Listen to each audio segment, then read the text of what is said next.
नेपाल में बड़ा विमान हादसा, जोरदार धमाके ने दहला दिया। खौफनाक तस्वीरें नेपाल से आई हैं। घड़ी में करीब 11 बज रहे थे। नेपाल की राजधानी काठमांडू के त्रिभुवन इंटरनेशनल एयरपोर्ट से एक निजी विमान उड़ान भरने को तैयार था। जैसे ही प्लेन ने टेक ऑफ किया, उसके बाद तो ये भयानक हादसा सामने आया। उड़ान भरते ही प्लेन में अचानक चिंगारी उठी और उसके बाद तो भयंकर धमाका हो गया। पल भर में ही प्लेन आग के गोले में तब्दील हो गया। त्रिभुवन इंटरनेशनल एयरपोर्ट पर प्लेन क्रैश हो चुका था। प्लेन में 19 लोग सवार थे। कई लोगों की चीखें तो हादसे में ही दब गईं। सोरिये एयरलाइंस का ये विमान था जो एयरपोर्ट से पोखरा जा रहा था, लेकिन प्लेन में सवार यात्रियों को कहां पता था कि ये उनका आखिरी सफर होने वाला है। हादसे के बाद प्लेन में आग लग गई। वो धमाके के बाद जमीन पर आ गिरा। प्लेन के कई हिस्से दूर तक जा गिरे। हादसे के बाद एयरपोर्ट पर हड़कंप मच गया। एयरपोर्ट पर आए दूसरे यात्रियों की तो सांसें ही थम गई। हादसे के बाद पूरे एयरपोर्ट पर धुएं का गुबार दिखने लगा, जो कई किलोमीटर दूर से देखा जा सकता था। पुलिस और फायर ब्रिगेड के कर्मचारी दुर्घटना स्थल पर पहुंचे। बड़ी मशक्कत के बाद विमान में लगी आग को बुझा दिया गया। हादसा कितना भयानक था, इसका अंदाजा तस्वीरों से साफ लगाया जा सकता है। विमान मलबे में तब्दील हो गया।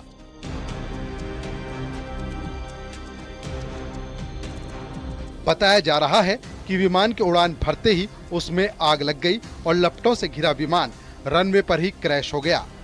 हादसे में कई लोग दम तोड़ चुके थे। विमान के पायलट को अस्पताल ले जाया गया। जानकारी के मुताबिक विमान बॉम्बार्डियर CRJ-200ER था, जिसे साल 2003 में बनाया गया था।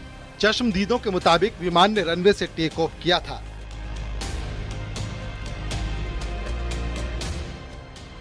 और रनवे पर ही क्रैश हो गया।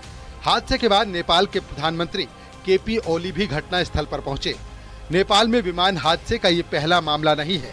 इससे पहले भी कई हादसे हुए हैं। पिछले साल जनवरी में नेपाल में बड़ा प्लेन हादसा हुआ था।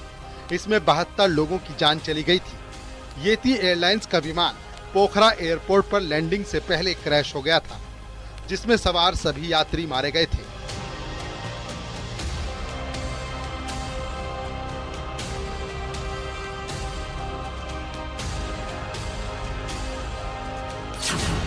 मई 2022 में नेपाल में एक और विमान हादसे में 22 लोग मारे गए थे।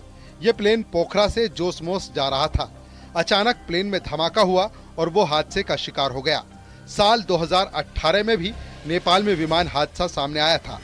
मार्च में हुए इस हादसे में 51 लोग मारे गए थे। विमान बांग्लादेश से नेपाल आ रहा था और त्रिभुवन एयरपोर्ट पर ही दुर्घटनाग्रस्त हुआ था।